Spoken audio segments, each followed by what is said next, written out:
Well, hi, everyone. Happy Thursday night to you. We're going to be talking about bookkeeping, forecasting, and negotiating tonight for new business owners and entrepreneurs. We're sponsored by the Small Business Center at Pamlico Community College in the Bayboro area. And our hostess is Katie Shorter, a real dedicated director and someone that can bring you lots of good information and will work hard for you, all confidentially. We're all getting to know Katie quite well and just very, very impressed with all that she's doing for everyone. My name is Steve Carver. I'm speaking to you from my home office and studio in Dunn, North Carolina. This is my presentation number 974, and I appreciate you being along with the journey on me. But mostly I appreciate you letting me join your journey, because it's so rewarding to watch people start their businesses and learn with them as they go. I'm not a lawyer. I'm not a tax accountant, not a CPA. I'm just a fellow that's been in a lot of type of businesses for a long, long time, and happy to share free advice with you, ideas, and try to be a good place for you to bounce your ideas off of. Always the first piece of advice is find someone you can talk to, share your ideas, get second and even third opinions before you make any major decisions that affect your financial security or your new business.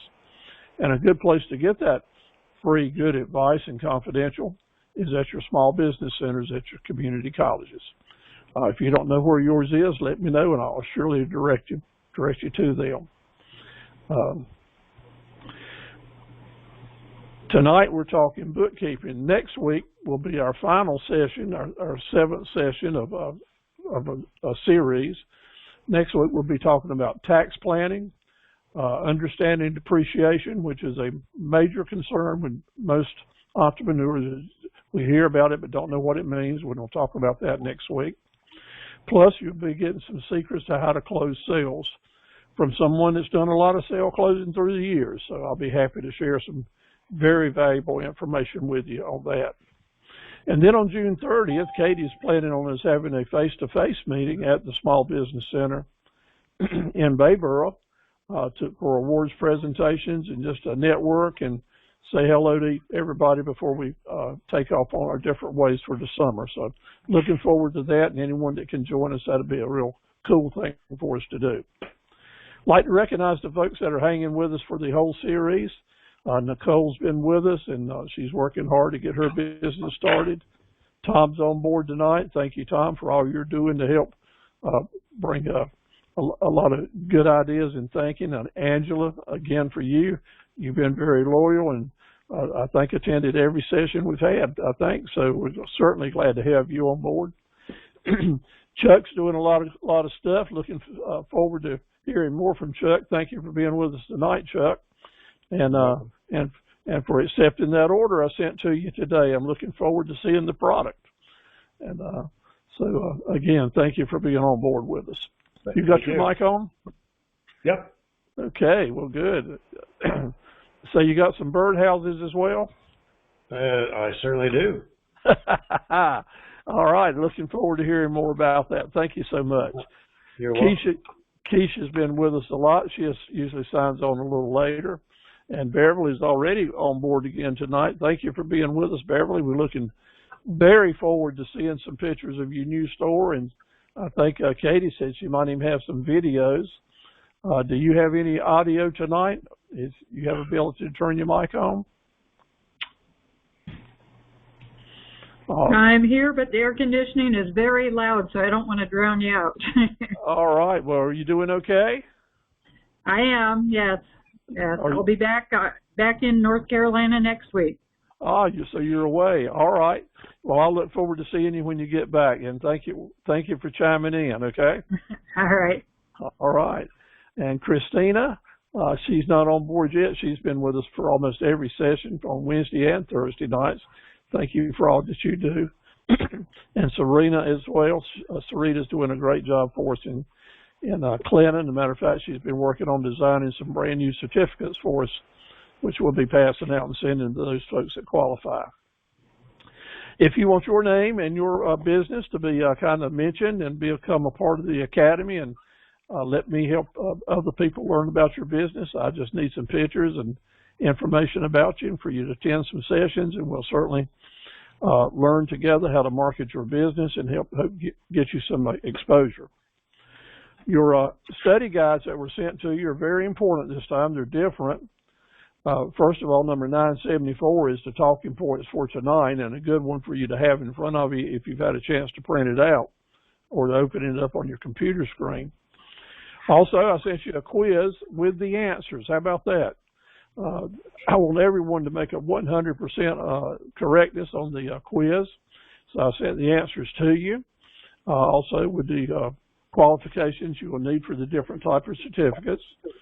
So please read through that, get a good understanding, try to remember how the dots connected with our previous lessons. And of course, there's one or two questions that we hadn't covered yet because we hadn't done tonight's session or next week. But the answers are there so that you'll get it. The drill skills are there for you to practice and rewrite them. Tonight we're going to be talking about negotiating, so I've got a real detailed handout about negotiating and nonverbal communications, as well as just basic body language and communications. These are good reading, but the main one tonight is this number 974, which is the talking points for tonight. The 30 drill skills we've gone through every week up to tonight, and just kind of rehearsing and memorizing and learning how to apply those. So let's just go through them real quickly. Probably you can say these by heart now. That's our objective. So why do you want a good business plan? To tell you what's next. Why do you want a great marketing plan? Excuse me. Business plan tells you what's left. Marketing plan tells you what's next. What are the three types of profit centers? Those that bring in new customers, those that build repeat business, and those that are for big ticket items. In your business, you need at least 5 profit centers and at least one each of these different types. The raving fan customers, we're going to call them the RFCs. The no demand change your plan is NDCP. Always be connecting the dots is a very important way of thinking. And by the way, is the password to upsells and cross sales and stacking profits. It's important that when you're fishing that you keep fresh bait in the water. And it's important when you're after customers that you keep fresh promotions out in front of them. Continuous business comes from continuous promotions. We have to keep that on our mind. And what's the best way to find customers? Help them find you. Our business can't be all things to all people, but it must be everything to some people.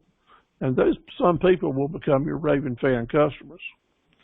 Don't pay off your long-term debts with short-term cash flow. Because if you drain your bank account, if you try to operate on the shoestring, someday something's going to hit you right between the eyes, an unexpected bill, and you'll go broke. So it's okay to finance, and it's okay to pay all things in the time frame you're supposed to. But lots of times new entrepreneurs want to get out of debt as soon as they can and use up their precious cash flow to spend money on things you don't have to. Marketing and advertising are kind of alike, and they always go together, but it's important to remember that your marketing plan is the big picture, the long term. Your advertising money is mainly looking at short-term and targeted needs. Who's your toughest competitor? It's yourself and your distractions in our lives. Same way with me. Our distractions get in the way of doing more business more than anything else. How can we fight that? It's real simple. We just have to set and achieve the priorities every day. Every day when we get up is to decide on 2 or 3 things that we got to get done, and then take care of those items first before you start tackling other issues. You don't need to be able to define fair market value on your own. It's been in several of our lessons. It's in your questions, in your quiz. So go ahead and commit this to memory so that you always remember that you want to buy below fair market value and sell above fair market value.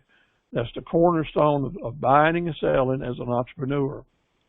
Our advertising needs to have the look and hook factor, the L and H factor, which is the look and hook.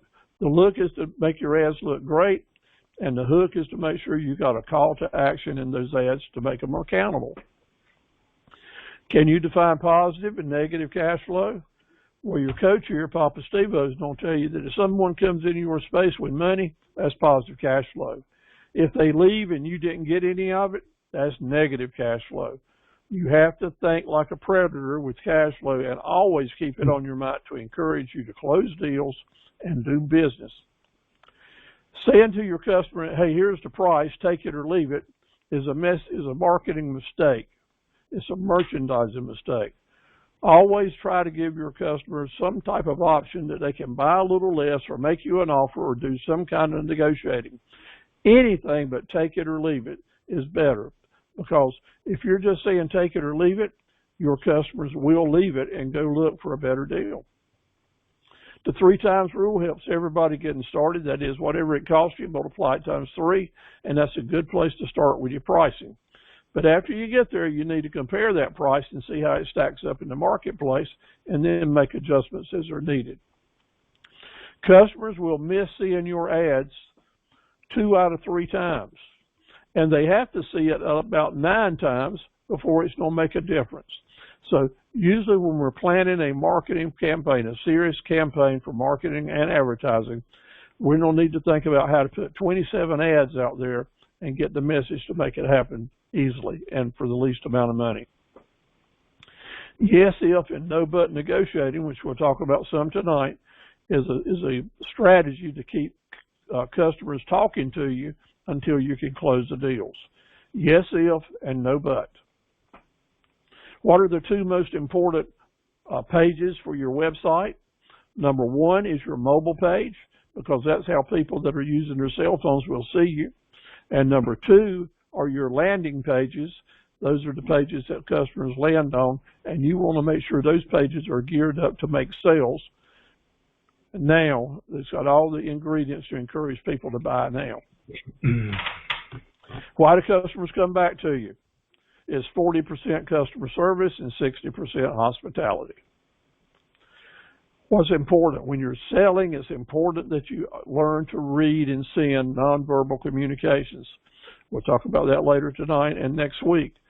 Sometimes you can have you can say a lot more and do a lot more, not with your words, but with your nonverbal communications. Are you going to be an assertive person? An entrepreneur needs to be, because nobody is motivated until somebody is assertive. So keep that in mind. Sometimes we have to change a little bit of our people skills to make that happen. Next week, we're going to talk about tax avoidance and tax evasion. Which one of these is a good thing and which one's a bad thing? Well, I think we should know that tax avoidance is a good thing an entrepreneur wants to do, and tax evasion will get you in trouble. How many times do you have to get knocked down is important, and but it's not the main thing. What is important is how well you get up, because we have to keep getting up, because people are going to tell us no 9 times before they tell us yes 1 time. So in this entrepreneurial race, let me tell you, success is and winning the race is to be able to stay in the race. Staying power is the most important factor in being in business for a long time. Sustainability. Will your legacy be that of a giver or a taker? I'm encouraging you to have a legacy of being a giver, someone willing to share, be good to people, create a good reputation of helping folks. Being the best person you can be and helping others and letting your candle shine is one way you can do that. What is the magic marketing moment? Remember in week 3 we talked about that? What this is you've got to recognize when it's the right time to find out more information about the customer and when they plan to buy again, or get tips from them and recommendations from who they might know that's going to buy something in the future. You take that information, you put it into your marketing plan, and you'll know what's next. It's time to add videos to web pages. Add videos to web pages. Add videos to web pages if you want to make more money. It's just that simple.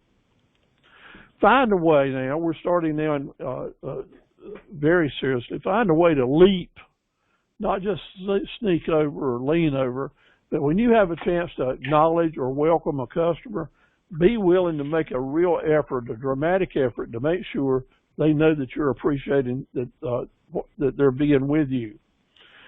Now, what do you need to keep your radar tuned in for? Changing times, selling opportunities, and what's the next hot thing? It's really important, and we'll talk about that tonight in forecasting, that you always got your eye on the ball for what's going to be hot next week or next year.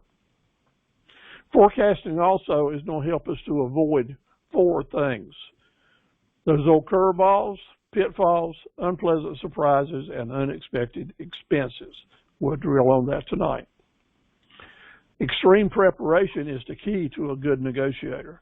There's no doubt about it. Without preparation, you're going to be behind the 8 ball with other people who are prepared. People really don't care about how much you know until they know how much you care.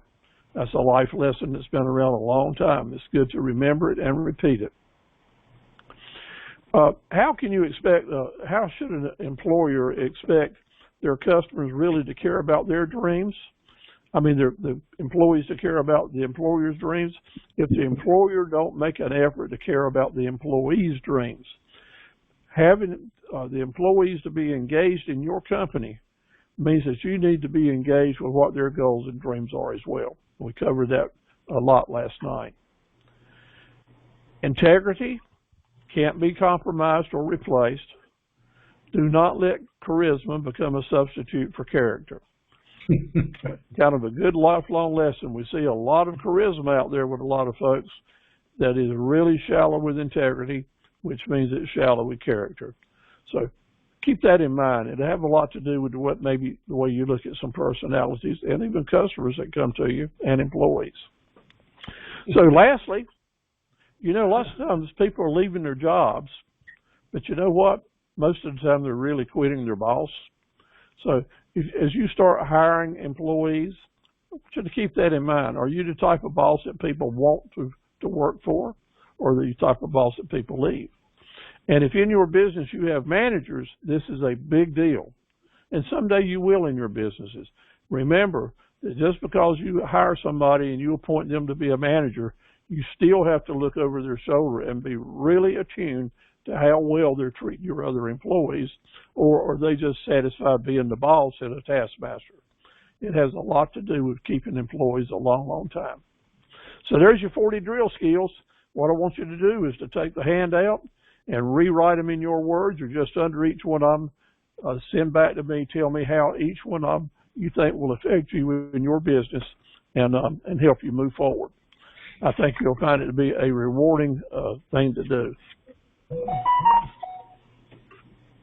All right, so now we're going to move into the bookkeeping talk. But first of all, let me ask you, tonight and next week, we're going to kind of be wrapping up things. So I'll be trying to tie it all together, connect all the dots that we've done during the last 13 webinars. Actually, we've had a lot of time together. Well, I think 12 webinars and 2 face-to-face. So are you posting items in Facebook? Have you done your YouTube video introduction? Have you found some testimonials? Have you written your mission, vision, and promise statement? If you have, only 2 of you sent them to me. Please do that for yourself. Have you taken some product photos and sent vehicle photos if you've got vehicles in your business that you put signage on? Have you done any YouTube training videos? And do you have your business cards printed? If you got your business cards printed, I'd really like for you to email me a copy of them. Make sure that you've got some testimonial statements. And if you do, learn how to post them on Facebook and on your website, or use them in your emails. A good way to get testimonial statements is to give other people testimonials, and they will reply back and forth for you. So, and it's important that we have testimonials, because on the internet, that is the most important way you can have people to dispel their anxieties with testimonials. Now, the Academy's quiz I've sent to you, the one with answers and the one with blanks. So I'd like for you you can do it by email, or you can do it on your Word file, is go ahead and fill in the blanks, email it back to me, because that's going to be your primary requirement to get your basic attendance certificate and course completion. Make sure on there you print your name and your mailing address, your name the way that you want it shown on the certificate. Otherwise, I won't know exactly how you want it. And these certificates are really nice. So Rita's going to help me with them, and you'll be proud of it and want to put it in a frame. So we're moving now into tonight's main topics, which is bookkeeping, forecasting, negotiating. And you got some important study guides to read up on over the weekend. First, we're going to talk about bookkeeping. And we're so thrilled tonight to have Marion with us over in Edenton, who's been involved in tax accounting and bookkeeping and record keeping for a long time. So we got a resident expert on board with us tonight. Who is the bookkeeper? The bookkeeper is the person in your business or that you're hiring to be with you that looks after the profit and the loss on a month-by-month or a quarter-by-quarter basis. In other words, bookkeepers are not the whole accounting system. That's just one link in the chain. The accountant's role is to look at the bigger picture, but mainly to look over the bookkeeper's work. The accountant will look at monthly totals and annual financial statements, tax returns, things that are dealing with stockholder issues, mainly the big picture. So keep in mind, whether it's an accountant or a CPA, which is a graduated accountant, they're looking at the longer term, where the bookkeeping is looking at things that are happening on a day-by-day basis. In my business, I basically write all the invoices here at my desk, gather them up, keep up with my deposits and all that, and then I carry the information over to my bookkeeper, and she enters it into our system. So she does it on a daily basis, which is to say that she's looking after basically the daily transaction, posting debits and credits, which is saying posting money going out and money coming in, producing the invoices sometimes, keeping the ledgers up, the historical accounts, and in most businesses, the bookkeepers also do the payroll work. There's 8 steps to bookkeeping. And this is as basic as it gets, but I want you to understand this. It's a cycle that starts out. So if you've got your paperwork in front of you, I want you to put a 0 right here on the right-hand side of transactions. And then over here at the end of this arrow, I want another 0. So the bookkeeper's job every day is to start out with a 0 here and carry these numbers all the way around with the different functions and end up at the other end with another 0. In other words, we're going to record all the money coming in, and then over here at this top, we're going to show where we took that money and we put it in the bank. So that this about 0 here equals this 0, and everything balances out. And at the end of the day's work, this daily work is called a daily financial statement. So as complicated as everyone might want to make it, because it can get complicated with some businesses, the basic information that a business owner needs to know is how much money did we take in today and where did it go? That's the number one thing you want to know from your bookkeeper. And you want to see proof of it to make sure there hadn't been any shenanigans going on. So how does that all happen? Well, in the course of bookkeeping, we use what's called a chart of accounts. And Tom, you use and Tim, y'all use a toolbox, right? Well, a bookkeeper uses a chart of accounts. That's their tools. And some of the accounts are made all about money coming in. And in most bookkeeping systems, they'll call that their 100 series accounts, either on QuickBooks or the old manual journals. Usually your first page are your 100 accounts, and that is 101, 102, 110, 125, all the way down. But that's for different types of money that's coming in. In my business, some of it would be parts, sales, some of it would be whole goods sales, some of it would be training money that people pay me for doing training. And then on the next page, we're going to have our 200 accounts. And the 200 accounts is about money going out. So that's what that's all about. That might be for where I'm buying parts, or I'm paying the light bill, paying utilities, paying insurance, paying payroll, money going out. And then usually there's a couple other series of accounts, and it varies with the different kinds of businesses. Usually they would call them the 300 series accounts, which don't have to do with the daily sales and all, but with kind of all the other stuff that you have in a business, like what's going on with the owners, with shares, with retained earnings and dividends. Most small businesses don't get into that hardly at all.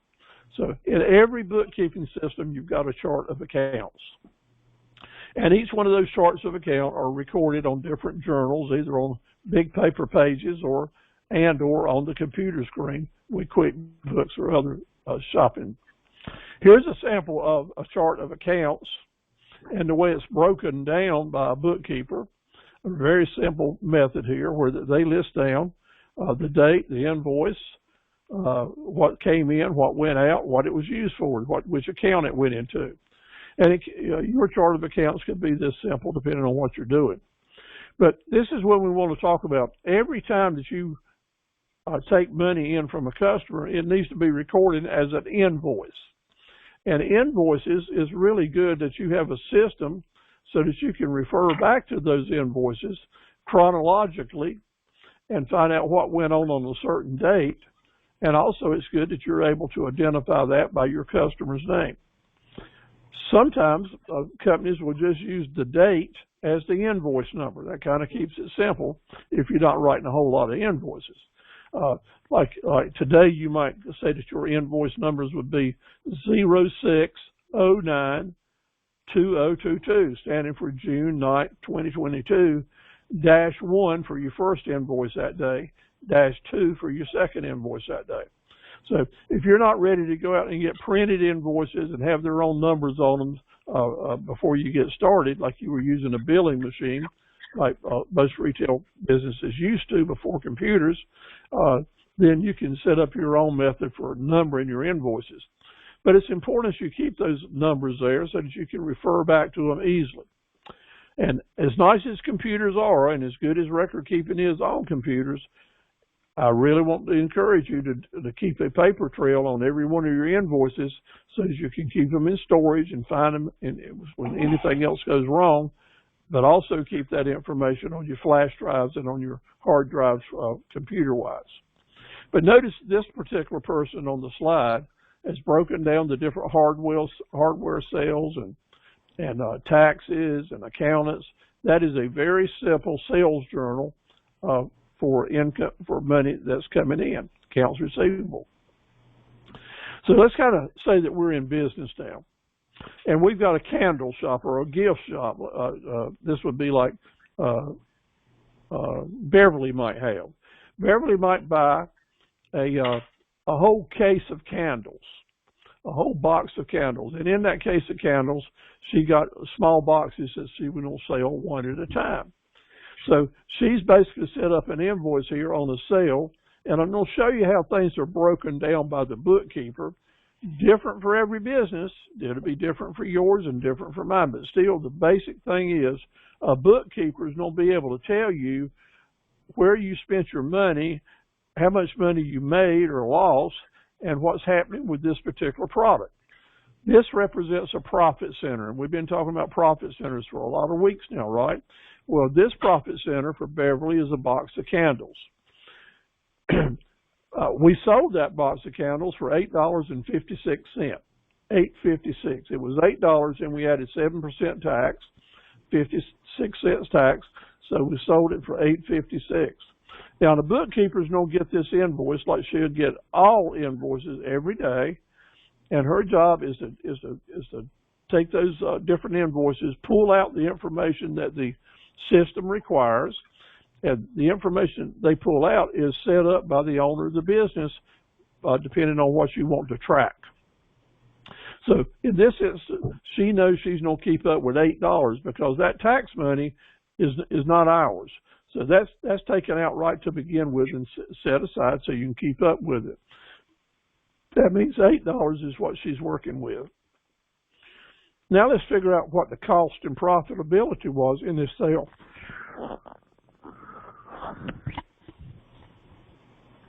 Well, the candles cost $2. The freight on that box was 55 cents.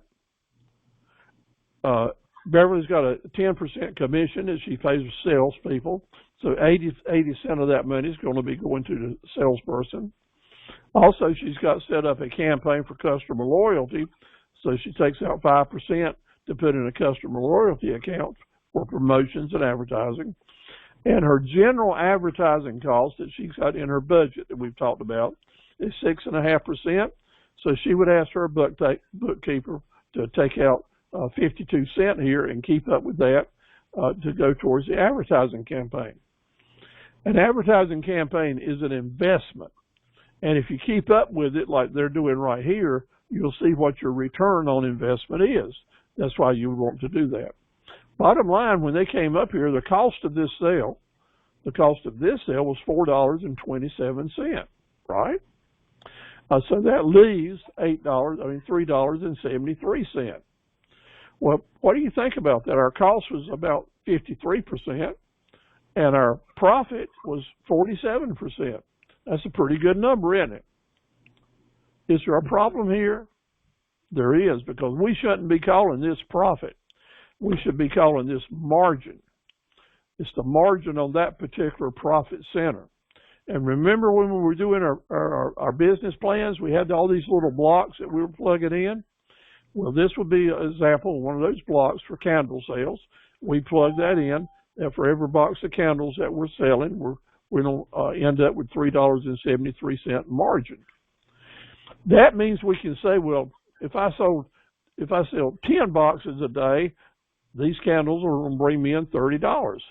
If I sell $100 of these boxes a day, candles will bring me in $373 in positive cash flow. So I want you to understand, you see how that works.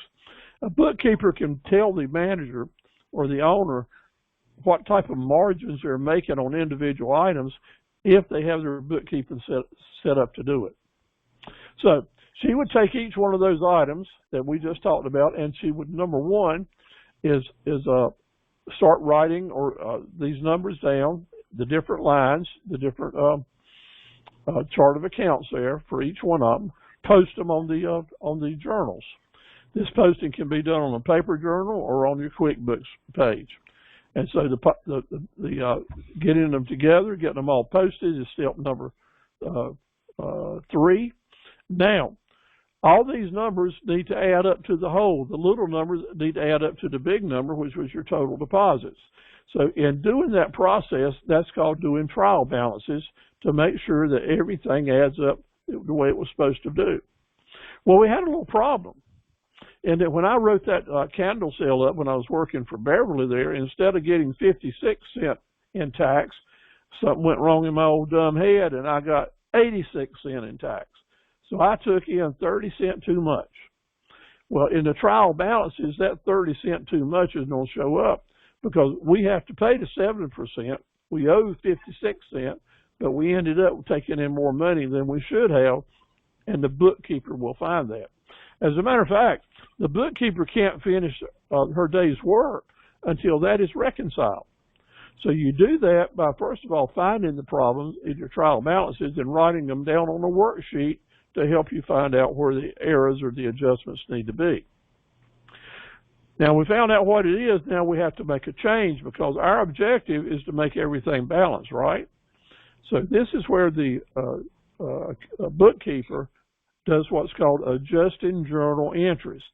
Maybe the most important 3 words that we're going to talk about from the bookkeeper standpoint tonight. Because the adjusting journal entries are the bookkeeper's get out of jail free card. Because that's where they cover their work. You know, in some companies, they might do hundreds and hundreds of invoices a day. And in my businesses, through the years, I've had some times that we would do more than 100 invoices a day. And that's a lot of work for a bookkeeper to keep up with, and there's no way that he or she would remember all those numbers. But when she goes back 5 years, 3 years, 10 years later, when some auditor is saying, why didn't the books jive today? What happened here? Well, the bookkeeper will be able to refer back to her adjusting journal entries, which are stapled to a regular journal page, or there's footnotes in QuickBooks where you would list down your adjusting journal entries with notes explaining why he or she had to make adjustments in the numbers and account for them. That is how the bookkeeper protects herself or himself against future liabilities. And let me tell you that if something goes wrong with the money in a small business, always people will start pointing their fingers at the bookkeeper. So it's important that you and your bookkeeper have a good understanding that these adjusting journal entries need to be explained to you daily or weekly. First footnote, have an understanding with your bookkeeper that they are bringing to your attention how many adjusting journal entries they're having to make. This is a security issue, because if you got one or two employees that's creating all your mistakes, that's a red flag, and you want to find out what's going on.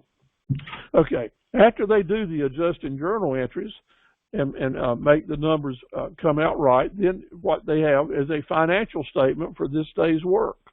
And once that financial statement is done, then you know how much money you've taken in. So how do we go about closing these books for today and showing the owner what happened to the money?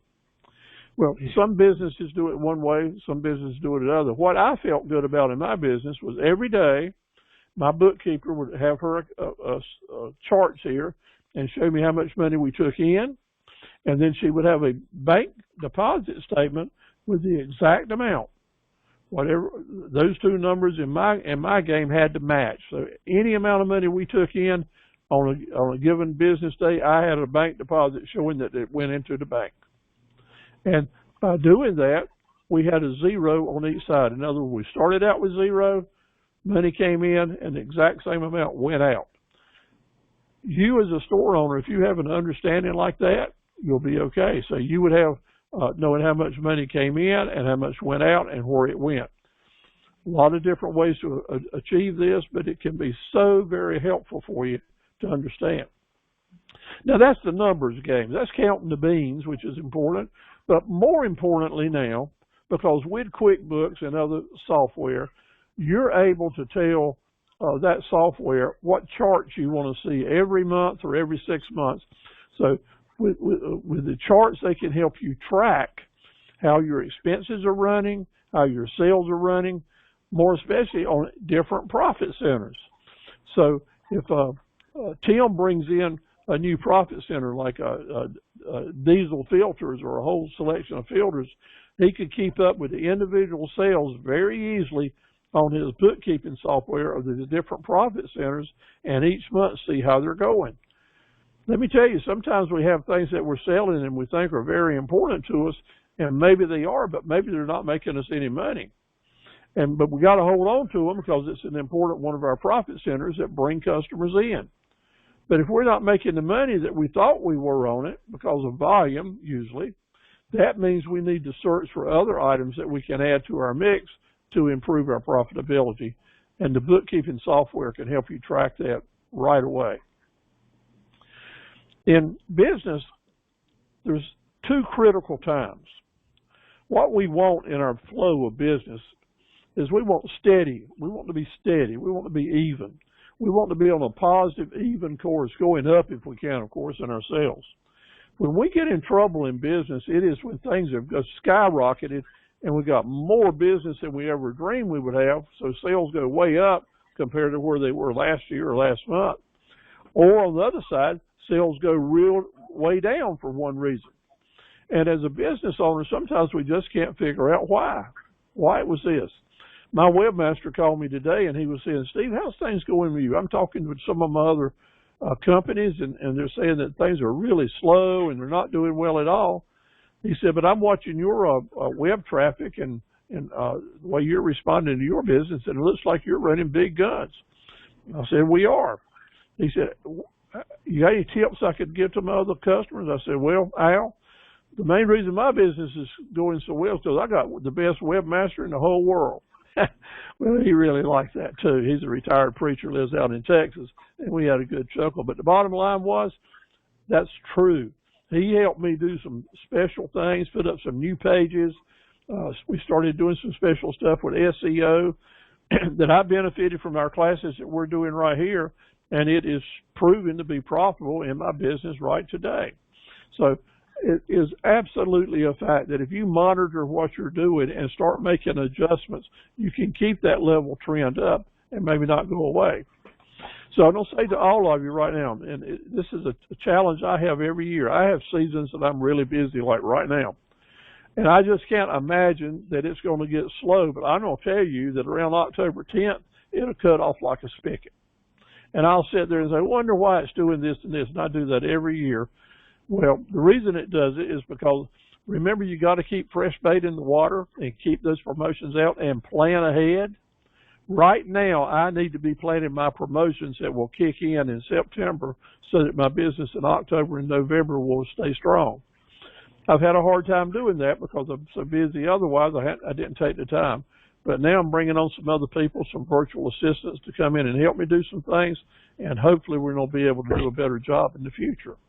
So planning ahead is so busy. We get real busy and we say, well, things are just wonderful. Well, let me tell you, they won't stay wonderful long. And if you watch your tracking, if you set up your bookkeeping system to give you reports on year to date, it will help you make plans in the future so your business will not have deep dives or high rises, which is real scary, and it messes up your cash flow big time when that happens. Let's talk about the facts that are related to a bookkeeper and doing payroll.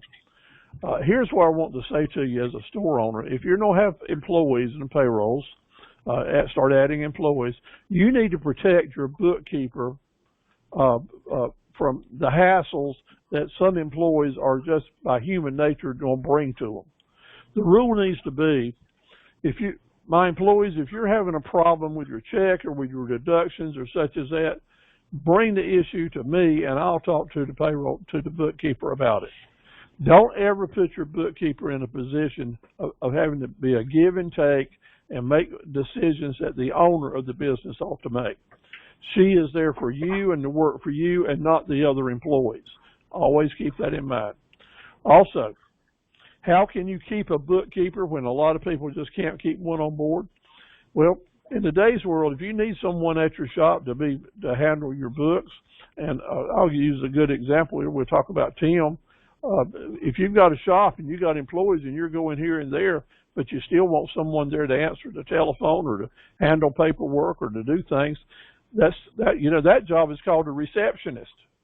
That job is called a clerk.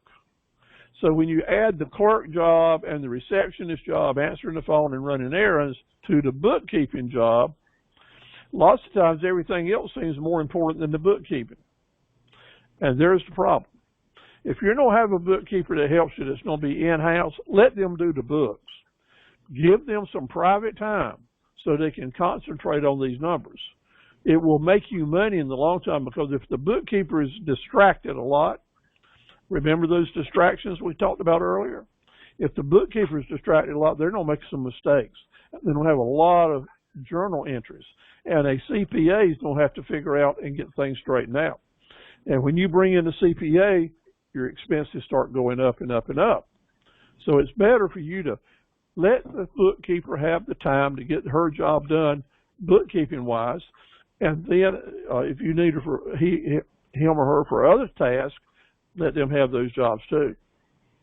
As my business grew real strong after we did a lot of stuff a number of years ago, my paperwork just increased a lot. We started adding other companies and such, and I just had my one bookkeeper doing this, and she came to me one day and said, if you don't let me do my work, you might as well fire me, because I'm spending more time doing all these other things you want me to do than what you're actually paying me to do.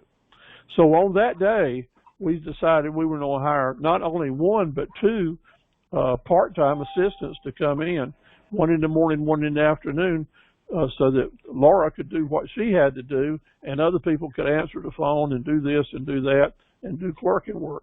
That's really important. When you get to that point, be willing to make a change.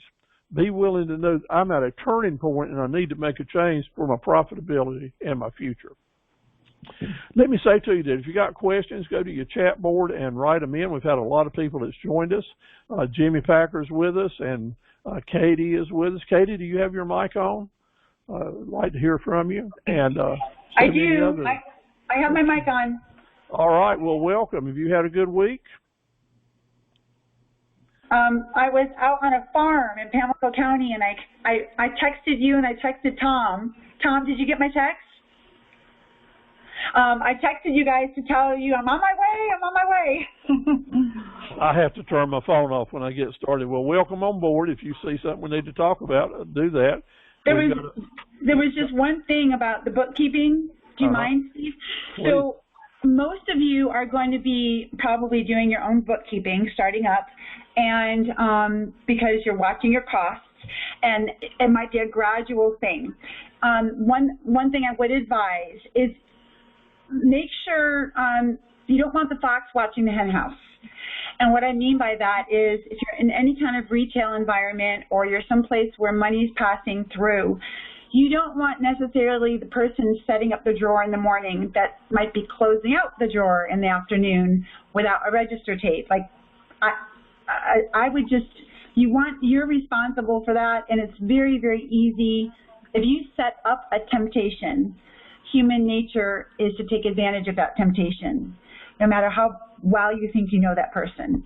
So then if there is an audit, you're responsible for that in the end. So if you do grow and you have more than one person doing the register, make sure you're setting up the drawer in the morning, you're reconciling it, and with some intermediary, because if you tend to, if someone's going to figure out, gosh, I'm setting the drawer up in the morning, gosh, I'm cashing out in the afternoon, maybe I won't necessarily ring up all those sales. I can take it. See what I'm saying? You just be cautious. You don't want to be overly suspicious, but you don't want to set up the circumstance where you're putting somebody in temptation's way. That's all. Well said. Well said. And let me, Katie, let me introduce you to Marion, who's with us at Edenton tonight. Hi, Marion. And her career has been in bookkeeping and accounting and tax preparation, so glad to have her on board. She can probably relate then. Yeah. Marion, would you have any comment about that?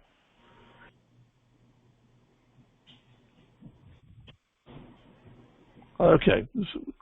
I'll catch you off guard sometime. I'll just do that. So know that I'm looking for answers from you. Okay, that was our spiel on bookkeeping, and now we're going to talk about some interesting subjects, which are like playing chess. And the first one is forecasting. We all hear that word forecasting all the time, don't we? Like every day we're interested in hearing the forecast for the weather, what's going on, so we use forecasting there. And of course, if we're planning a vacation or some time down at the river or the beach or cruise, we definitely are interested in what the forecasts are that's coming. And if we're a herdsman and we're raising animals, we definitely need to forecast when the moms and the pops get together. So when the kids come, the grass will be green. So it takes a lot of forecasting in every type of business. But you know what? Entrepreneurs sometimes have a hard time knowing that. Forecasting, my son works for U.S. Fish and Wildlife, and his job is fighting wildfires across the country. And the first thing he does, and people in his job every day when they get up, they look at the areas that's in drought, and then they go to their charts that show lightning strikes, because they know from history that if you've got a drought area and you've got a high number of lightning strikes, you've probably got a fire already started.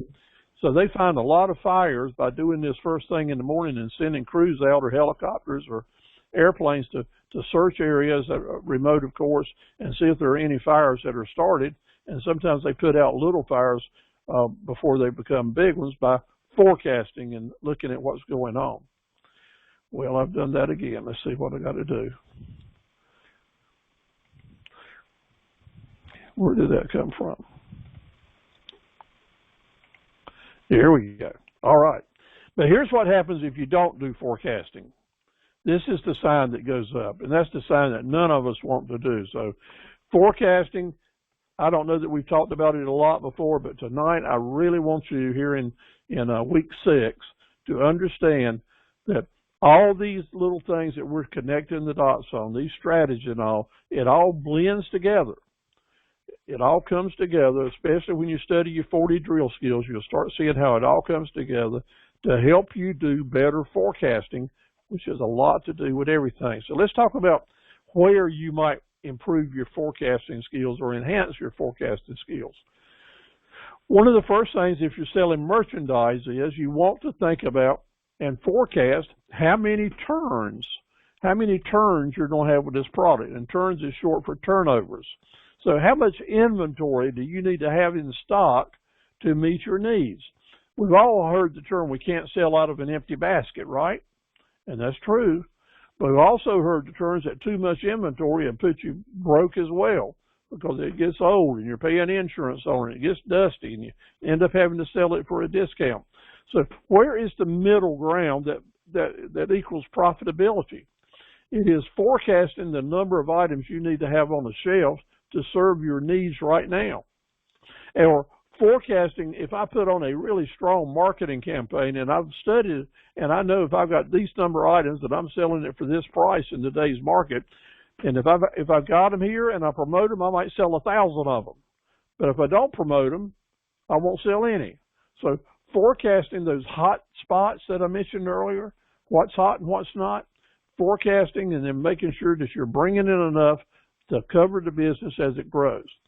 Maybe if you've got a source that you can get them without any expense and very quick, that's great. But you know, COVID put a lot of companies out of business because they did not forecast, and they didn't know how because we hadn't lived in this before, how difficult it was going to be to get replacement inventory for empty shelves. Now we got a better handle on that, so think about that in your business. Forecasting staffing issues. Beverly's opening up a store. She's going to have some people come in there and help her. When is she going to need more employees than other times? When will we need more people to get this job done? Chuck may get a huge order for a lot of birdhouses or a lot of wind chimes and may need to bring in some people to cut pipes or string or whatever, some part-time help. Look ahead and think about that if my business really grows, how much additional staff am I going to need to help me? I have to deal with that every day because just as I was saying earlier, I want my business to stay strong, so I'm going to try to bring in people to help me improve my marketing campaign so that I'm always looking 6 months down the road with one person because I'm having to focus on what's on my desk right now. That is so very important, and forecasting staffing needs will have a lot to do with what you're doing. If you're planning on doing this or that or stocking up, when you stock up with all that merchandise you don't bring in, where's the money going to come from to pay for it? So you have to forecast how your cash flow is going to run. Maybe make arrangements, maybe set up some credit lines or set up some terms. But don't get stuck behind the 8 ball because you're ordering in a lot of stuff and then found out you can't pay for it. I talked to a good businessman who's been in business for 40 years yesterday, a good friend of mine, who said he got in a jam last year. He had ordered in a bunch of parts to do some work, kind of in the same business as you're in, Tim. And parts come in, the people ended up backing out on the deal.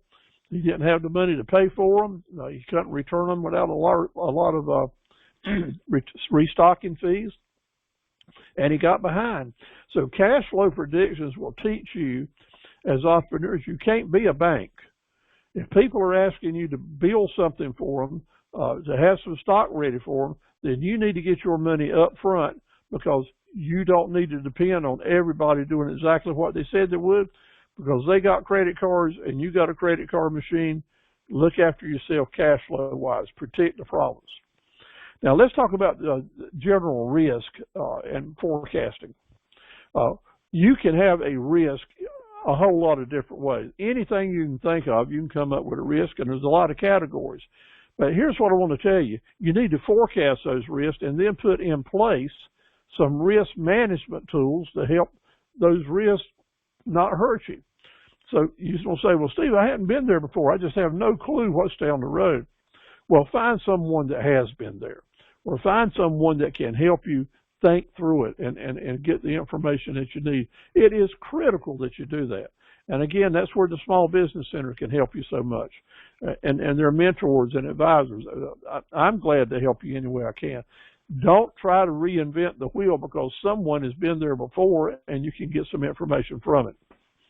I know the computers are important, And I know the internet and Google can tell you a whole lot of stuff, but sometimes it's that old gray-headed guy or lady that's been there and done that can give you the information that's most important to you right now. So be willing to ask for advice and help, and lots of times you'll find it be very valuable. Let's start thinking about recognizing the changes that are happening in our market. We got COVID has brought on all kinds of new normals that are changing every day. And so let's be awake to that, and let's talk with our counterparts. That's where networking can come into a major play for you. Be willing to say, I got customers coming in here. Jimmy Packer said, I got customers coming in here. I need to give them more to buy because they love me. They love to buy from me, and the only reason they're not is because I don't have it here for them. That's the type of thinking that we need to have. The same way that Beverly's going to be doing that, and Sarita and Tim. Think about the possibilities. Do the forecasting of where you can start building your profits. So here are the goals. Why spend time on this? Because the goal of forecasting is to have the right product, the right quality, style, size, and quantity, and have it at a time that you can get the most money for it, and that you forecast it so you can buy it at the lowest possible cost. And with this information, you'll have the best risk management play in the game, and your chances will be excellent that you'll be profitable on it. Still a risk. There's no guarantees we're going to be 100% right. But if you check off the blocks and plan for it months ahead of time, that's why it's going to be so important. So let's say that in your retail business, you decide that you want to put in a selection of sports shoes, basketball shoes, tennis shoes, running shoes, walking shoes.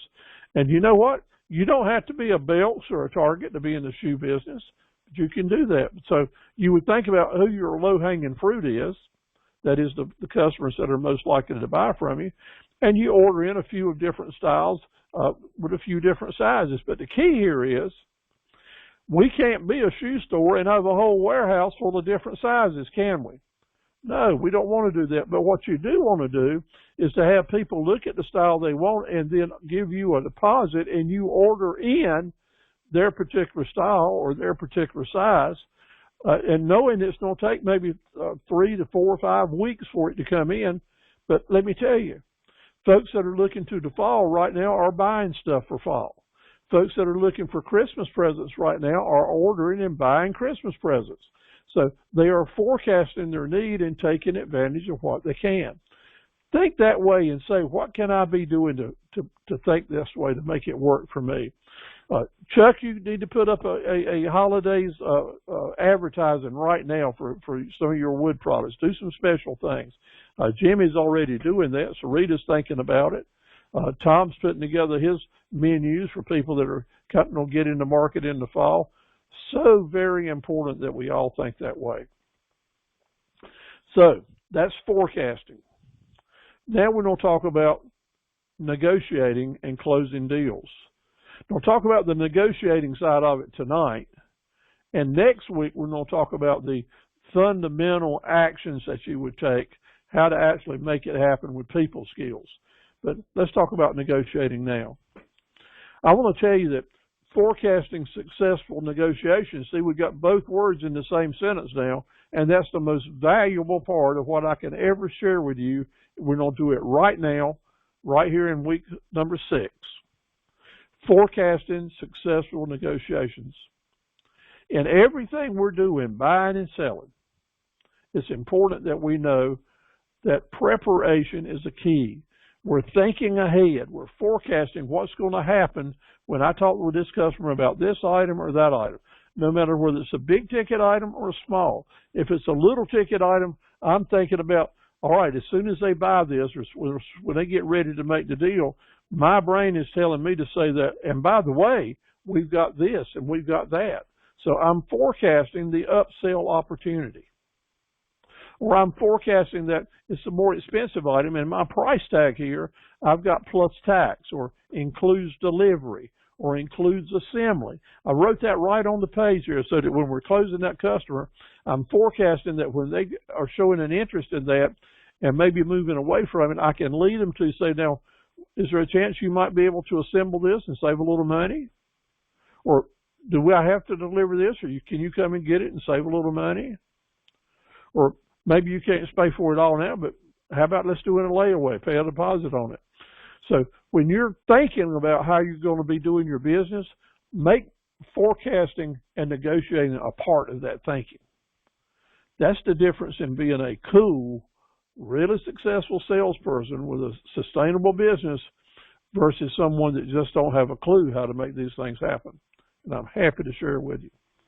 So forecasting successful negotiation, and let's talk about the big items now, the big deals, the important ones, where you're going into a meeting room and sitting down with someone to talk a big deal. Everything, even where you sit in the room and position yourself, is so important.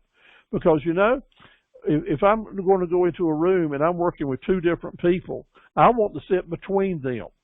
Or if I'm working with one person, I don't want to sit across the table from them. I really want to sit beside of them. Because sitting beside of someone, you're able to look over and say, hey, I'm on your side. And we're working together for a common goal. You got to remember that people that you're negotiating with, I don't want you to think about them as your challenge or your enemy or someone that's trying to take advantage of you. No. When you forecast this opportunity and you forecast it in your mind as negotiating partners working together for a common goal, yeah, you're going to have better results when you have that way of thinking about them. And simply where you sit and how you talk about it's important. So important is the documents that you're preparing, the sales forward, the proposal, the quotation, your brochure, your worksheet.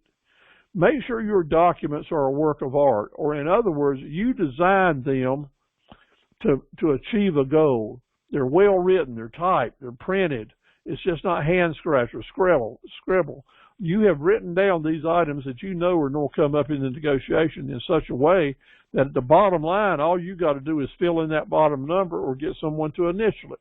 Having that work done in advance, having done the total preparation, is the difference in people getting 90% of the sales and all the other people getting 5%. It's because the successful people that get 90% of the sales are those that are following these basic rules of being ready and being prepared. I didn't mention there, thinking ahead about, I'm going to be talking to this customer about this birdhouse, or I'm going to be talking about this customer about this pair of shoes or this website. Go ahead right now and think about the questions that folks are going to ask you about it. Write those questions down and then write down a cool answer, a real smart answer, one that you've thought about.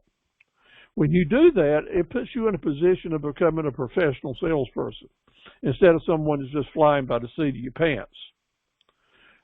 Preparation with frequently asked questions also pays another dividend because you can take that list of questions and make it a part of your marketing campaign that'll help bring people to you. If we're going to go into negotiating and something we're selling or buying, it's important that before we ever get there, you think ahead about what the negotiating range will be. Maybe you've only got $500 to spend. So you know that you're going to negotiate somewhere from $200 up to $500, right? Because you got your limit. And that'll keep you from just telling someone that you just can't do it. The key is the bargaining range is the goal for everyone. You might not know this, but I'm going to enlighten you. Everyone that's been in sales for a long time, every store that's got something for sale, that's been there a long time, they've got negotiating room in those prices because they're still in business. I know they've got negotiating room in those prices because they're still in business. Because if they didn't, they wouldn't have been able to make it. And I'm pricing stuff all the time on the internet and in person, and I know that that's true. Some people have a lot of markup just built into it because of their nature of their business. Furniture stores, jewelry stores, folks like that, luxury cars and boats, build in a tremendous amount of margin to negotiate and to bargain. building a tremendous amount of room there for people that want to do trade-ins. So depending on the industry that you're shopping in, if you're buying for yourself or maybe you're selling, remember to build in negotiating room so that you and your negotiating partners can do things. What are your secret weapons? Forecasting what are your secret weapons that you've got that other people don't have. And I call those your value-added features. What can you do in your business that adds value to what you're offering to folks? So, those folks that are in the Bayboro area, one of your value-added features are when you're selling to Bayboro people is I'm local, I'm home. Right here, I can customize things for you very easily. But now we're going to sell to somebody out in New Mexico, and we're going to say, well, my value-added feature is I can customize things for you. All you got to do is, like Chuck said in his video, all you got to do is tell me what you want or send me a picture of it, and I can build it. See, it's unique that he says I can customize. That's the key value-added feature. And every one of us has some value-added features. When people come to me and say, Steve, your price is exactly the same as somebody else and they're closer to me, why should I buy from you? And I say, have you talked to this person or are you just dealing with them by email? Do you even know their name? Because we deal at Carver Equipment Company on a person-to-person basis. I care about what you're doing and I want you to be 100% satisfied. I really do, because I want you so satisfied you will tell your friends and neighbors to come and do business with us as well. And also, you're dealing with someone that's been in business for 63 years. I know it. I've been there. When you have a problem and you call me up, I can probably talk you through it. Does other people want him to tell you their name? You think they know anything about the product, or they just know what the price is? Each one of you will have a value-added features that will make your presentation more valuable, even if it's the same price or a little bit more than your competition. That's the biggest secret weapon that you can have. The next secret weapon that I want you to be able to forecast for and know it's going to come and be ready for it, but you've got to forecast it coming. And that secret weapon is to be able to capture the moment. To be able to capture the moment means that you now know that there are certain times you need to keep talking and keep selling, keep pressing, and then there are certain times you just need to hush.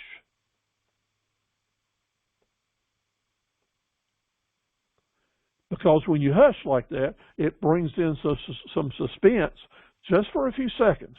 But that few seconds is the turning point from selling going to closing.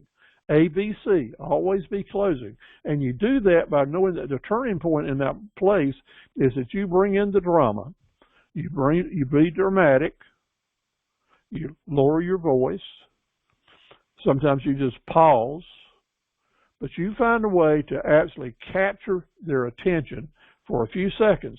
And that is so important that you have that ability to know when to do that. And then once it's done, then you really talk about eye movement. You take a little longer, you turn the volume down, and you really start selling. You really start selling confidence. Not the product, but you sell yourself with the confidence in your demeanor that you're a pro and you know how to close a deal. People love to work with professionals. People enjoy working with someone that is skilled and working hard for their business. This is something that you will need to practice. All of us that are new in business have to do some practicing, and that's why I'm trying to make this presentation in such a way that tomorrow you may be talking to a customer, and there's a time that you listen, there's a time you ask questions, and then there's a time that you become assertive and capture the moment and move towards closing the deal. Now, in negotiating in general, an important rule is that you always have an alternative plan. The books call it the BATNA, the best alternative to a negotiated agreement. But simply that's what that's saying is, before you go out and buy a new pickup truck or a new saw for your shop, or a new printer for your office, do some shopping and find out a printer that you would be happy for and see what the best price you can get it is. Yeah, so that if nothing else works, you'll be real happy with that particular printer, say for $500. But now it's time for you to go out to the office supply places and to keep shopping, and your offer to folks for basically the same product is not going to be $500. If you're going to offer that, there was no reason to go out and be negotiating. You're going to start shopping at $300 and try to find as good a product as you had at $500 for $300 and save some money. Oh yeah, it's out there. As a matter of fact, the place that you found at $500, if you'd offered them $300, they might have took it. So you don't ever know how long it's been on the shelf. They might have 1,000 of them and wish they didn't have but 100. Until you start negotiating, you don't start getting this information out of folks. That can mean a world to you. Yesterday, I said to several of my suppliers, look, I want to sell some stuff this fall, so tell me what you think you're going to be overstocked in come September. Because I want to be able to sell what you've got overstocked and know that it's in stock. Because if I start advertising it now and spend money on advertising, I want to make sure that when the deals start coming in, the product's going to be there I can sell. And you know what? 2 of them came back with a list of things they had, offered me some special discounts. And I started putting my marketing plan together. I called my webmaster. He's changed prices for me today. Next week, I'll use the virtual assistants to start sending out email blasts to my competitors and let them know, get them interested now in June, because I know that it's going to take maybe 90 days before they're going to be ready to buy. People are on vacation now. They're spending their money on gas and on vacations. But when things settle down after Labor Day, I want to be in a position to start taking orders while the rest of my competition is asleep. That is looking for a better alternative. In other words, I want to be there when those customers start shopping. I wrote a book on this. It's called Yes If, No But. You're welcome to get a copy of it. Most of it we cover in these series, but you're welcome to get one. Rule number 1, first 4 negotiating fundamentals. Do not give up anything unless you're getting something in return. Your job is not to give away now. You're in business. You're a business person. You're an entrepreneur. Don't give away stuff. Don't make concessions unless you're getting something in return. It's a give and take. You're working with a partner. Okay? Number 2, always do your best to make the other partner, make the first serious offer. You got to have that so you can be serious and careful about making your first counter offer. Well, if you're on the buying side, then the first offer you see is what someone says to you, or it's their price tag.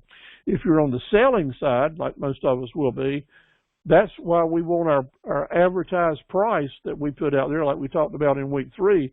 We want that advertised price to be high enough that it gives us a first safe offer. We've got plenty of negotiating room with what we're asking for it. Plenty of the negotiating room. You know, I gave somebody an order today for about $90 worth of merchandise, a brand new entrepreneur. And we get so excited about doing business sometimes we just totally forget, I should have negotiated. When he said 90, I should have offered 50. When he said, well, I can't do 50, Steve, I might be able to do 80, then I should have offered 55. Because there's a chance that he would have said, wow, okay, can we do business at 60? And I said, yeah. Well, I just saved $30. That's what negotiating can do for you. And whether or not you get a movement on it, it don't hurt to try, does it? As a matter of fact, it's kind of fun. So think about that. Always be willing to make that first counteroffer based on you had planned in advance what the range that you will shop in is. Ask someone now, is this your best price? That's what I should have done today. I shouldn't have just said, send me one for $90. I should have said, now, is this your very best price? I can't afford that. I can't afford a 6-pack, much less a $90 this or that. Nothing wrong with saying, is this your best price? Because you know what? Oftentimes, you can ask that and the price will come down and it didn't cost you a penny. That's negotiating, and every time it's okay to do that. Do not be the person that closes the process. As long as this person is in the game and you think there's a good chance you're going to sell them and you want to sell them, then I want you to use yes, if, no, but negotiating. That is to say, yes, I can do this if you'll do that. No, I can't pay that, but if you'll bring it to me, I can pay this. Yes, if, no, but. It always keeps the conversation going so that you never have to say, no, heck no, negotiation's over, get on out of here, we're wasting our time. You don't waste your time, because you know what? Always, the best deal is not in the lowest price. And when you are in business for a while and you think about it and you forecast and plan to do this in your negotiating, you don't learn that deposits, time payments, freight, assembly, there are a lot of factors in everything we sell and do that can make the price go up or down a little bit, or to make it more attractive to someone. But if all you got is a take it or leave it price, you'll never have the chance to get there. That's why it's important to keep talking, keep hope, and close the deal. Now, negotiating tactics employees are taught at every major university in the world. Every business school has test after test and drill after drill on negotiating tactics employees, and we're going to talk about some of them. There's actually 21 to 30 of them, and in your handout I've listed them all down, but I want us to focus tonight on the most important ones that I know that will come, that you'll be able to use right away. One that's kind of come into the market during COVID is a negotiating tactic employee. It's called burst the bubble. That's what I call it. It's not even in the books yet, but it's certainly in the marketplace. And that's a tactic that's used lots of times in real estate and cars and big ticket items. When a person will say to you, you know, Steve, I'd really like to buy that, but your price is so high, I'm just almost ashamed to even make you an offer. Well, what they're saying is, and then they might say, you want me to go ahead and make the offer? Well, what they're saying is, get ready for a low ball. Get ready. Prepare yourself to lower your price. And when you agree to accept that offer, they're thinking, you're saying, well, at least I might get it at this low ball price. But bursting the bubble sets the stage for an inexperienced salesperson to know that they're not going to get what they want or what they need to get. So what do you do about that? Because every negotiating employee has two sides to it. Well, if someone tries to burst your bubble, you always say, absolutely, I'm all about getting offers. Please tell me what you can do. Because you want that starting place. Nothing starts in a negotiation till someone makes an offer, and you want the other side to do it first. Flinching. You ever heard that term before? You remember Fred Sanford on TV? Old Fred Sanford? He had the junkyard business, and when someone would tell him something, make him an offer on something, he'd say, oh my God, I'm having a heart attack. Here comes the big one. He'd do this thing about how it's hurting him and how it's hurting them. And what flinching is very effective, and women do this best of all. Women do the flinching. They put their fingers up at their temples like, oh, that hurt, what you said, or close their eyes, look down, hold their hands and squeeze. Never say a word, but that offer you just made to this person really made them go into a painful situation. Whether they say something or not, you can just see it in their face, that their body language and the look on their face turns sour, like, oh my God, you just spit in my face by saying that, making me that offer. That is a practice that a lot of people do so really well, let me tell you, because you can make these nonverbal communications with the way you act like something hurting you, never say a word, but it's just noticeable. And many times the inexperienced salesperson or the other person that you're working with will say, oh, wow, I know I said $1,000. I can really take $750. Sometimes just a little bit of nonverbal communication can get a big concession for you at no charge. Another important one is just silence. You're in a negotiation, someone gives you a counteroffer, and you just basically look at them. Shake your head no. You don't say anything, but just shake your head no and look down and kind of look around, not saying a word, doing a little bit of body movement, but not talking. The inexperienced negotiator will come right back to you and say, wow, how about this or how about that? Sometimes your most powerful things you can do are the easiest to do. And I've seen this work so many times. I've seen people try to use them on me, sometimes successful, sometimes not. But on the other side of this, let's say someone did a flinch on you. You would say, you'd look at them and just kind of grin and smile and say, you know what, that's the best flinching negotiation move I have ever seen. I don't try that myself sometime. Or the silent deal say, well, you don't talk, you don't take me up on my offer, or you want me to raise my price? Because once someone realizes that you know they're using negotiating ploys and tactics on you, the ground becomes really level, and they appreciate the fact that you are a seasoned negotiator as well. And you never have to say that. Matter of fact, I never want you to say that you're a seasoned negotiator or had some training. But you let the person know that you see what they're doing and you're not being fooled by it, then things will move on quicker and better for both sides. In today's world, and I use it every day, 20 or 30 times a day, I am constantly telling people, you need to give me an order now because prices are apt to increase before the sun goes down.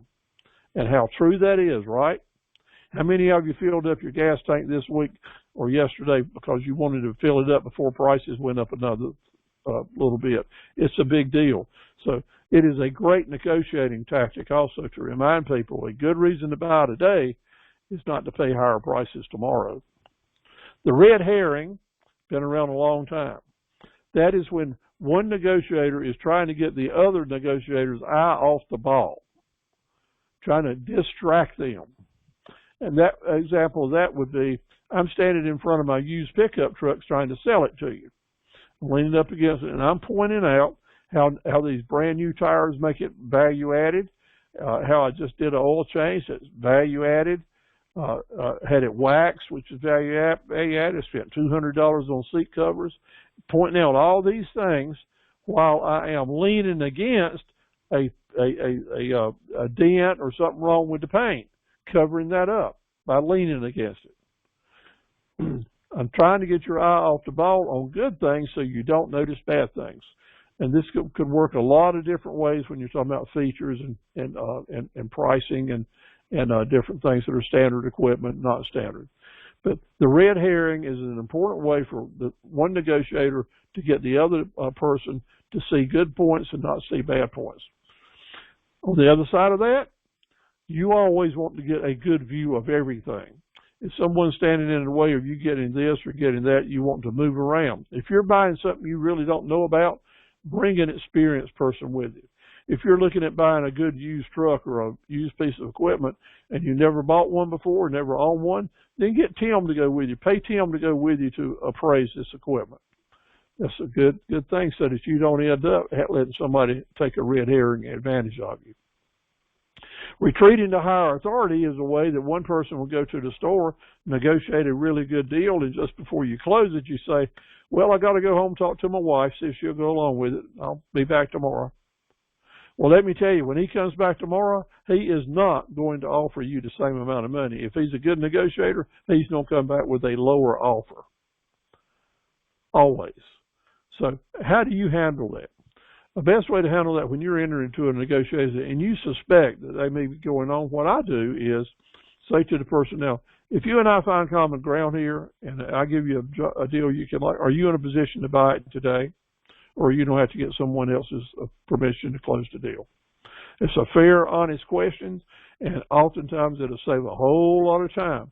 Because if they got to go back and tell somebody else what the offer is before they can make a decision, then you know that you need to always not go to the bottom line with all your offers, because when they come back, they're going to have a lower offer. So you leave yourself some negotiating room. Splitting the difference is a fun thing to do, and some people might say it's splitting the difference or finding common ground or meeting in the middle, but it's a powerful negotiating tool for the professional.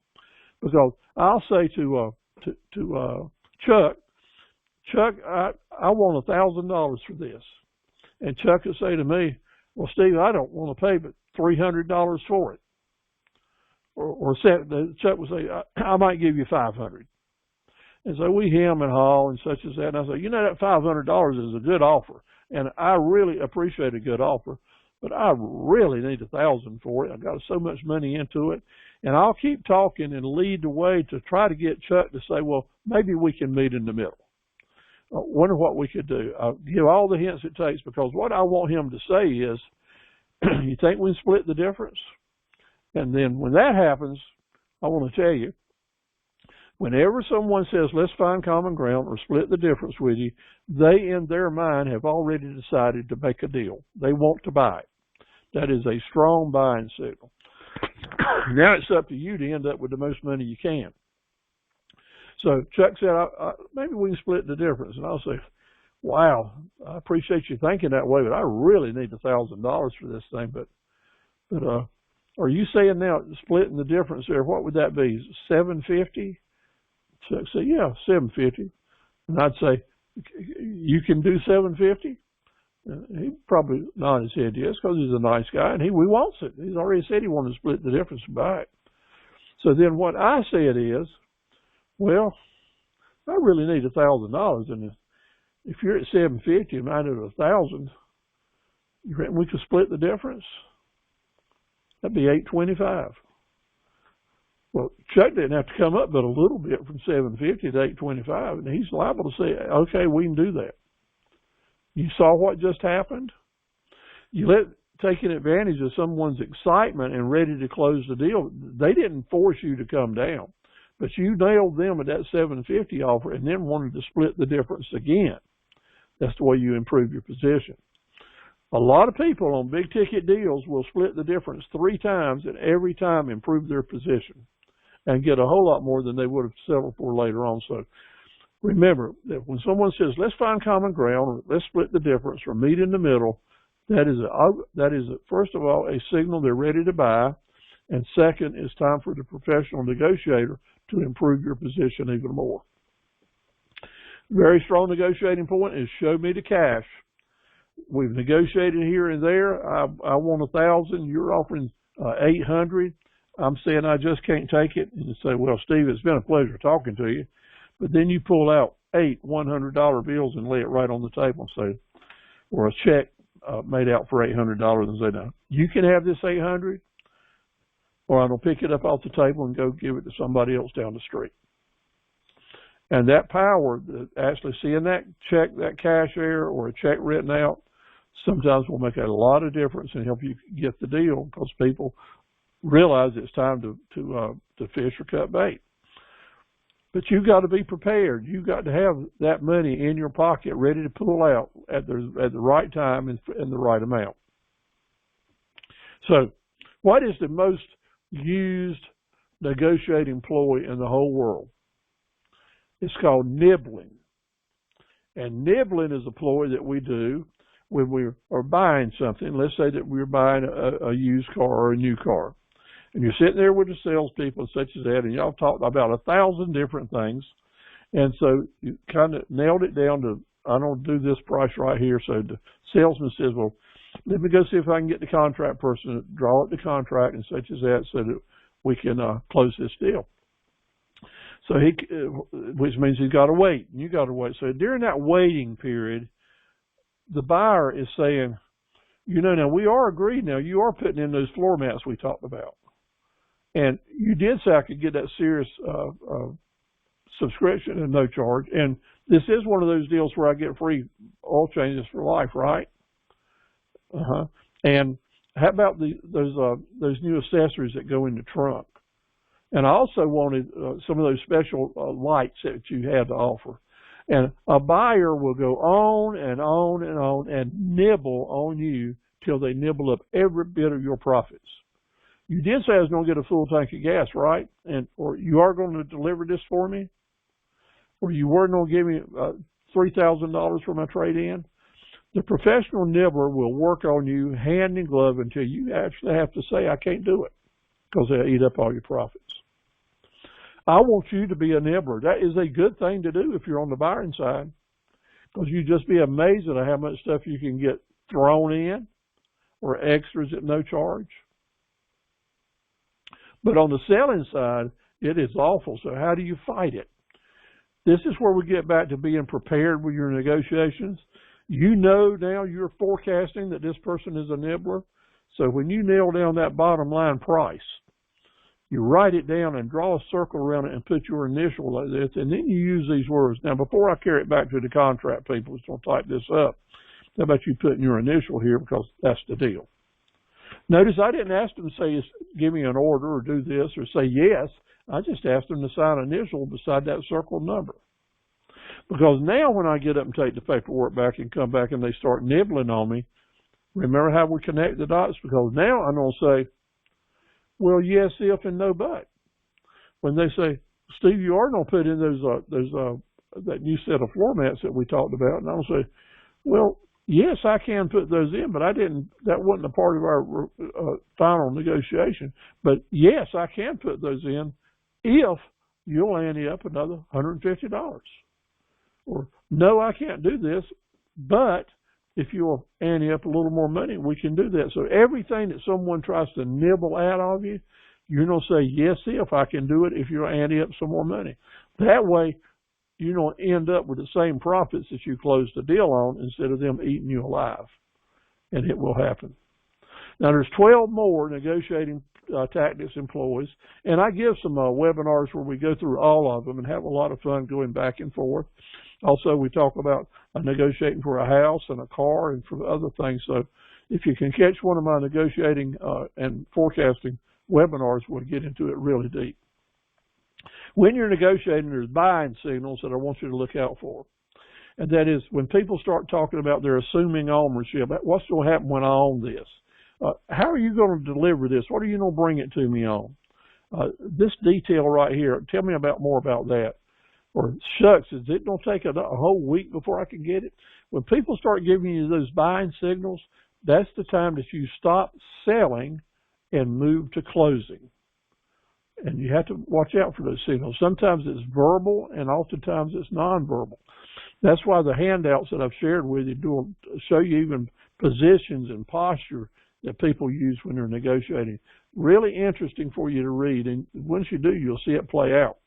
What's really interesting is you'll see these high-strung negotiating ploys and tactics when you watch your small children, how they negotiate with you, and they're always negotiating. You'll see them use some of these tactics because it just comes natural to them.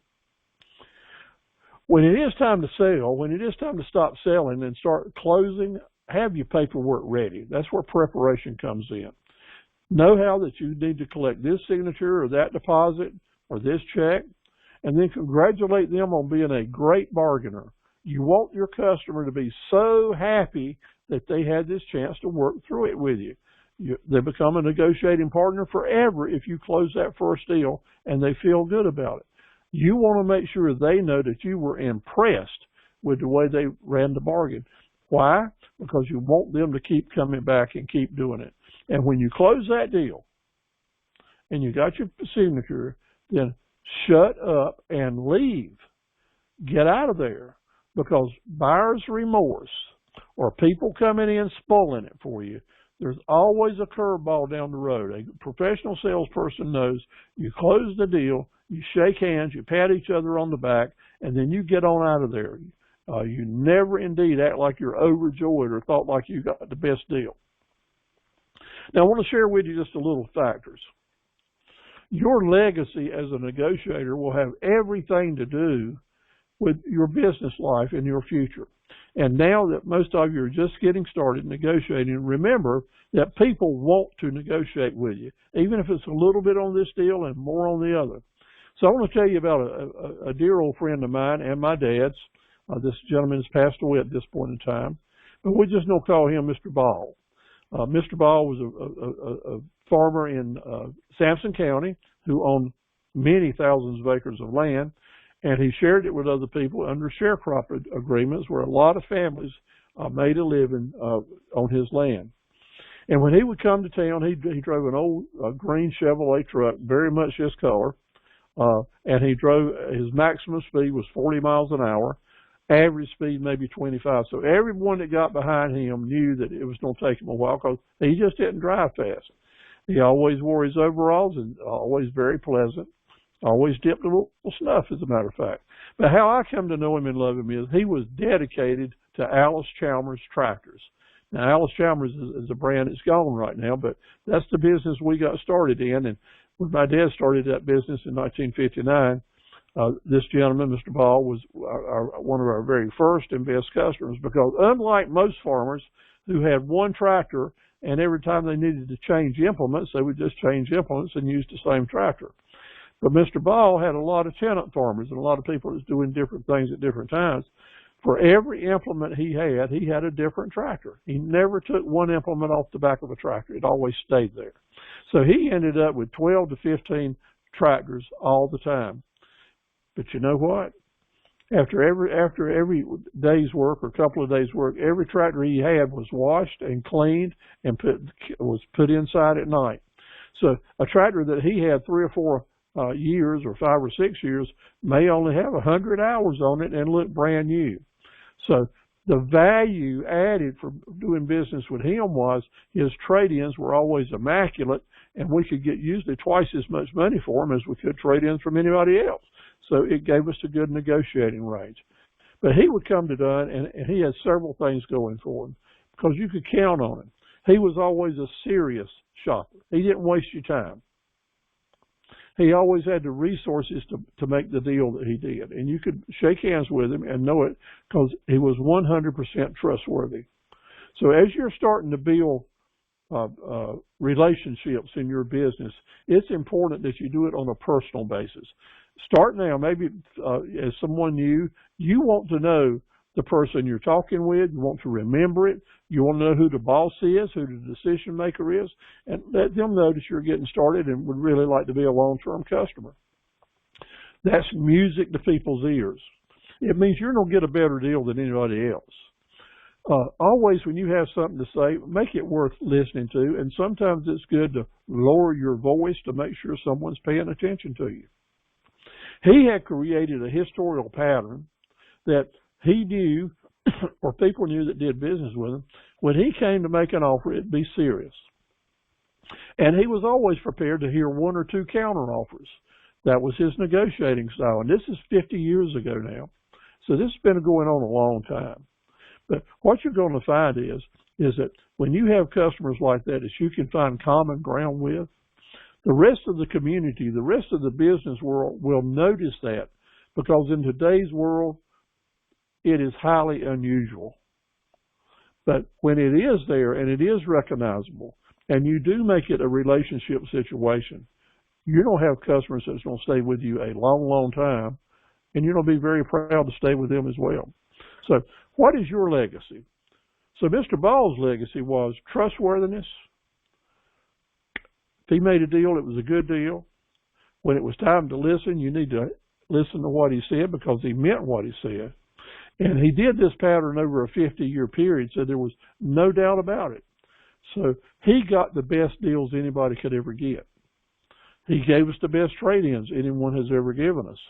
But mainly, the business, friendship, love relationship that we shared with not only him, but all the families that worked on his farms, because they enjoyed those new tractors all the time.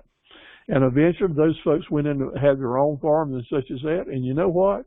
I think almost every one of them that was a sharecropper with Mr. Ball became a long-term great customer with us.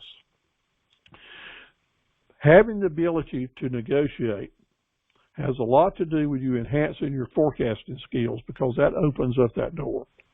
So think about this real strong.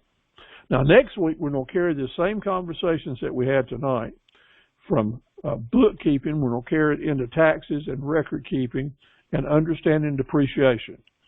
Depreciation is a powerful thing for all of us, and lots of times we don't learn it till we've been in business way too late. So it's going to be one of the first things we talk about next week is how depreciation affects you, your business, the taxes that you pay, and the long-term net worth of your business.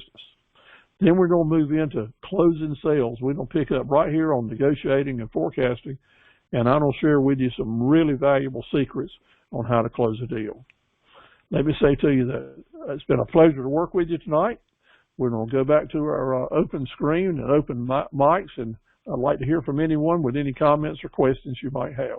Thank you so much.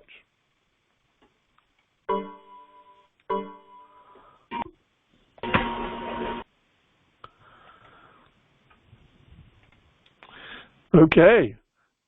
Katie, don't be shy.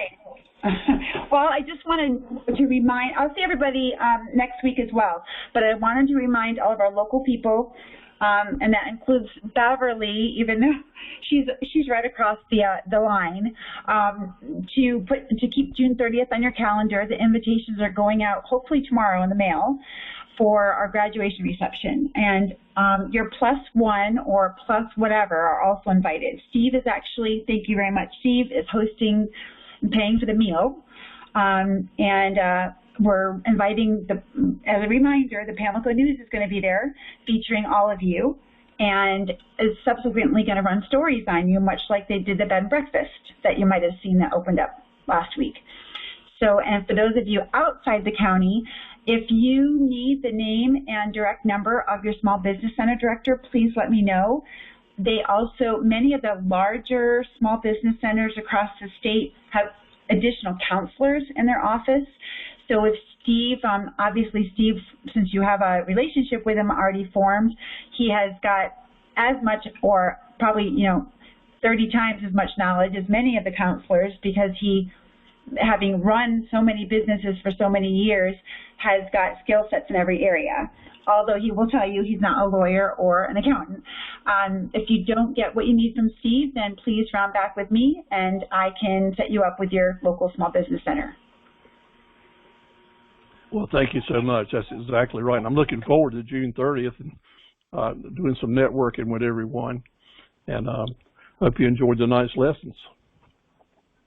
Any questions, anyone? Steve? Yes, sir. Steve, this is Chuck. I'm just wondering, would you or anyone recommend a accounting system that a one-person business can handle that is not very complicated, but does basically what you were recommending? Well, to begin with, Chuck, you can keep a very simple set of books in a tablet. As a matter of fact, you can't set up an accounting system until you have some numbers to plug into it. So my first suggestion to you is just set up a chart of accounts like we talked about tonight. And I can help with that. And it's very basic, because use that for 6 or 8 months until you're ready to move into it. Then when you decide on what type of electronic system to have, you just take those numbers off your chart of accounts and plug them in. Okay. So, Chuck, sometimes it just, Excel spreadsheet, and if you're not familiar with that, Chuck, I can show it to you. Sometimes it can start out as simple as that. You're just looking for what's coming in and what's going out, right? And just putting down some expenses and things like that. So I can definitely help you get started with that. And it starts out very simple, and you don't need any fancy exporting software or anything like that, like QuickBooks. If you decide down the line that you want to adopt something like that, QuickBooks does a very easy, well, Marion left. I was going to say Marion probably could have made a recommendation, but QuickBooks has a very simple small business model as well.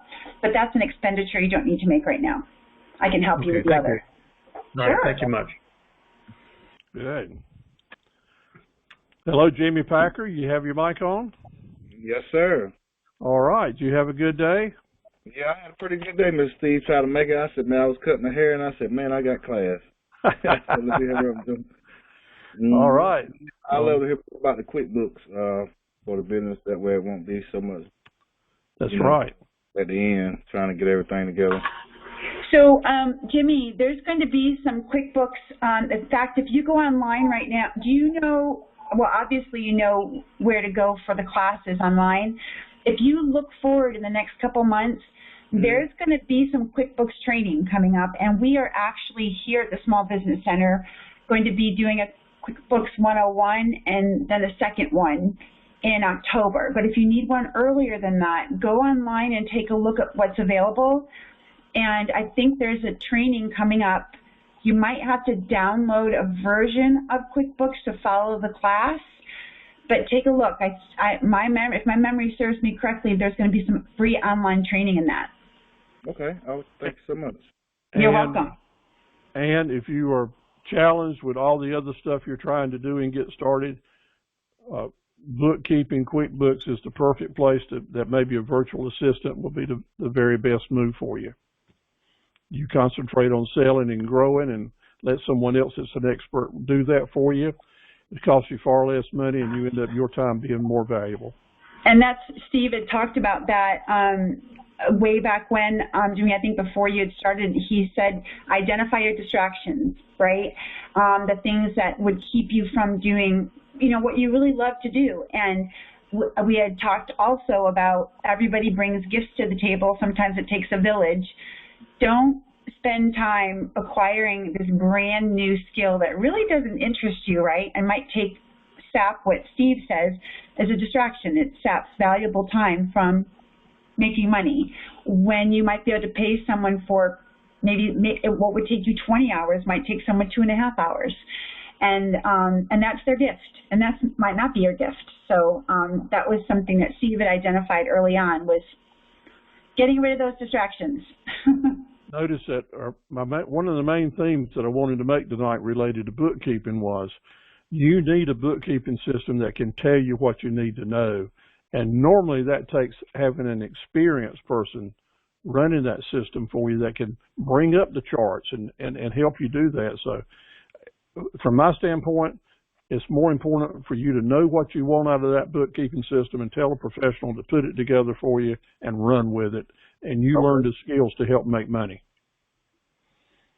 I appreciate it, Mr. Steve. Look forward to seeing you soon. Okay, we'll talk more about it, definitely. All right. Are there any other questions we need to talk about? Okay. I want to see those tests coming back in, those quizzes. Katie, if you want a certificate, you need to fill one out too. I want to have a certificate for you. Everybody got them, I think. I sent everybody the email, so they should have everything. All right. Well, just fill in the blanks and email them back to me, and I'll be keeping up with them. So good night, everybody. Look forward to seeing you next week. Take care. Welcome.